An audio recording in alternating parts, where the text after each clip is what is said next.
Olá pessoal, vamos hoje para a nossa aula então de reparo tecidual, regeneração e cicatrização. Muito bem, pessoal, após haver a injúria ou um dano num tecido, nós temos basicamente dois caminhos, né, de recuperação desse tecido, ou um processo chamado regeneração ou um processo denominado cicatrização. Então, a primeira coisa, né, no slide 2, vocês vão olhar aí em que situações ocorre regeneração, em quais tipos de tecido e em quais outras situações em que ocorre a cicatrização, ok?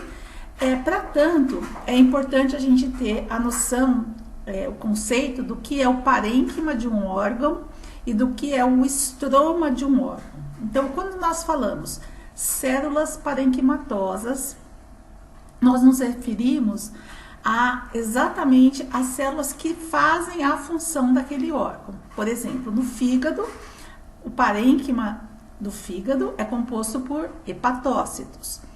O estroma, por sua vez, é a porção que vai dar a sustentação e a nutrição para o órgão, tá ok? Então, geralmente, o estroma envolve aí diversos elementos do tecido conjuntivo, ok?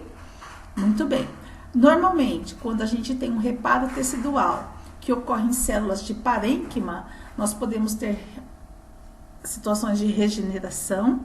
Porém, quando nós temos lesão e posterior reparo dual em situações que atinjam o estroma, nós vamos ter então um processo de cicatrização. Bom, aqui a gente tem um exemplo, né, nesse slide, mostrando então como acontece a resolução a partir. Então, nesse esqueminha, falando sobre as situações, né, que ocorrem a regeneração à esquerda e as situações em que ocorre a formação de cicatriz, né, à direita de vocês, tá ok? Muito bem. Para a gente lembrar, nós temos falando especificamente da regeneração, a gente tem aí várias categorias de tecidos, né, em relação à sua capacidade de adaptação. Então, nós temos tecidos formados por células lábeis, estáveis e permanentes. Inclusive, essa foto que está aqui sendo mostrada para vocês, essa imagem, esse quadrinho, eu peguei das nossas próprias aulas, né, das principais adaptações celulares. Bom, aqui mostrando alguns locais onde nós temos células tronco, isso aqui é um folículo piloso, e aqui mostrando uma célula tronco epidérmica, então na situação da pele, e aqui no intestino, né, onde nós temos diversos tipos celulares, inclusive células tronco, né, células da cripta, né, ou criptais, que tem então esse potencial de serem células lábeis, nos dois casos. Muito bem. Quando a gente fala da cicatrização, nós vamos ter basicamente três etapas. Uma etapa que ocorre a inflamação para a destruição do micro-organismo ou do agente da célula lesada, uma etapa de proliferação de fibroblastos e, por final, a maturação ou a remodelação da cicatriz, tá ok? Muito bem. Aqui, mostrando um tecido, nesse slide, mostrando um tecido normal, um esquema, né? Depois, uma área de lesão e depois seguindo então as etapas da cicatrização: inflamação, etapa de proliferação, envolvendo aqui os dois últimos quadros dessa imagem, e na sequência vai ocorrer então a maturação, que compreende o remodelamento. Esses estágios, né, a inflamação, a proliferação e a remodelação, eles não ocorrem um depois do outro. Muitas vezes eles se sobrepõem. Então, dê uma olhada nesse esqueminha aqui, ó. A pontinha, a parte do gráfico, né, em vermelho, está mostrando que a inflamação ainda está acontecendo um pouco, mas já começou a proliferação.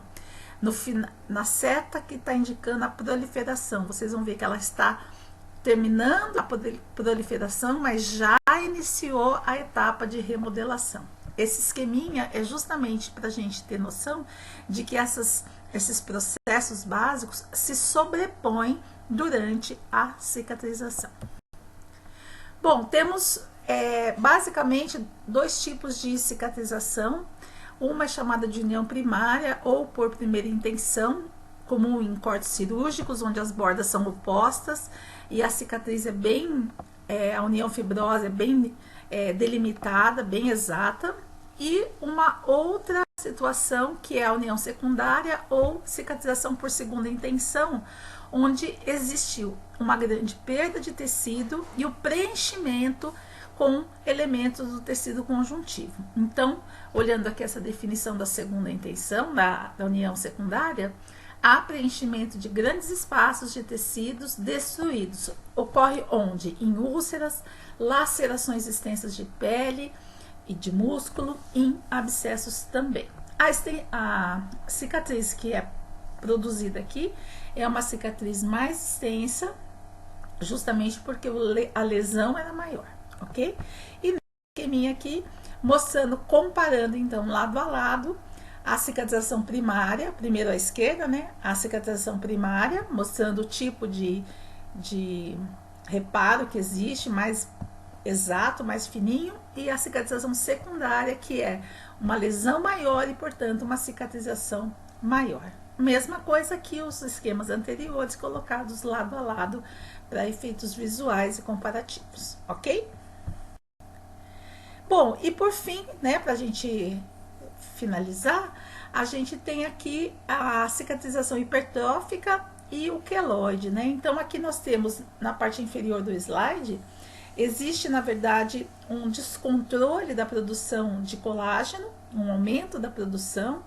E aqui nós temos, com a setinha vermelha, um exemplo de cicatriz hipertrófica e aqui um exemplo de queloide, ok? A hipertrofia, né, a cicatrização hipertrófica, ela costuma ser reversível até certo ponto, né? E o queloide, ele é irreversível ou quase sempre irreversível. Aqui em cima também uma cicatriz hipertrófica, né? E aqui a formação de um queloide. Okay? Muito bem, existem diversos fatores que interferem na cicatrização, separados em duas categorias. Os sistêmicos, que tem a ver com nutrição, condição de saúde geral da pessoa, uso de medicamentos, idade. E tem também fatores mais pontuais, mais relacionados ao local da lesão, onde ocorre a cicatrização. Então, fatores locais, como por exemplo, o suprimento sanguíneo, a presença ainda de resíduos de corpos estranhos, a mobilidade, aqui saiu escrito errado, gente, eu vou corrigir, é a mobilidade, a extensão da lesão e as infecções, ok? Muito bem. Isso foi uma explicação rápida, né?